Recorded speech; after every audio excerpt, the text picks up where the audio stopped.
Bruh, it's early in the morning. Okay, I'm not writing today, so I decided maybe I must upload a little something. I've been reading on the internet, looking at a lot of banks who have a lot of influence, especially within the Forex sphere. There's this bank out of America called JP Morgan. It's a very, very old bank. But the thing about it is that when this whole crypto bubble came along and everything came along, there was another bank called Morgan Stanley. And the thing about it is that back in the day, when I used to watch all of these documentaries, Morgan Stanley is like it comes from JP Morgan, but now all the documentaries say that it started in the 70s and whatever, which is very unbelievable because documentaries used to document the fact that there was a split and then there was a bailout and then it also had helped JP Morgan just before Jamie Dimon came in. But the thing about it is that when all of these things were happening, JP Morgan had started a cryptocurrency that was attached to a blockchain that was doing Forex. At the time, Forex was very new in the world, so a lot of people were dabbling with it and it was very legal in a lot of countries in the world.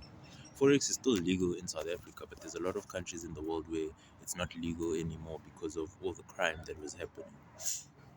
And the thing about it is that the news would never show cases like this because the CEOs of the companies and whatever are not involved in that. So the people who are involved usually they sweep it under the carpet so that those people can go talk for themselves.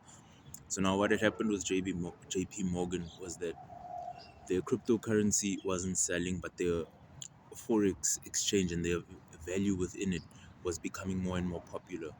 So they were basically trying to make a whole forex thing that's like Binance but not like Binance, for the very fact that whenever someone invests into crypto or the forex sphere, they always spend a lot of money, but they never get it back immediately. So they like that concept. So the thing about Jamie Dimon is that back in the day, obviously he had a lot of skeletons in the closet. So these bankers that were executive members at JP Morgan, they basically tried to sabotage his name by saying that he was the person who was influencing the whole forex thing, which wasn't true.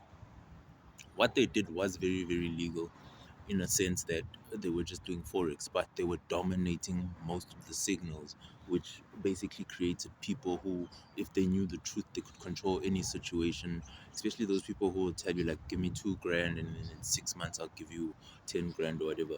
The people who helped them get all these signals and whatever, they were controlling that market to the point where they were making more money than the the actual forex market could handle because they were using cheats and they were never like giving the countries where they're exchanging into a chance to basically make a profit. I mean, like you can't make a billion in a country and then all you're paying them is basically the VAT in terms of the forex or whatever, how much ever they charge on forex, maybe like 20 cents or whatever, which is kind of not stupid, but it defeats the cause of there being forex because at the end of the day, foreign exchange means you exchanging on a market that's open and helping that market grow. So if you just making a profit and not helping a market grow, it doesn't matter.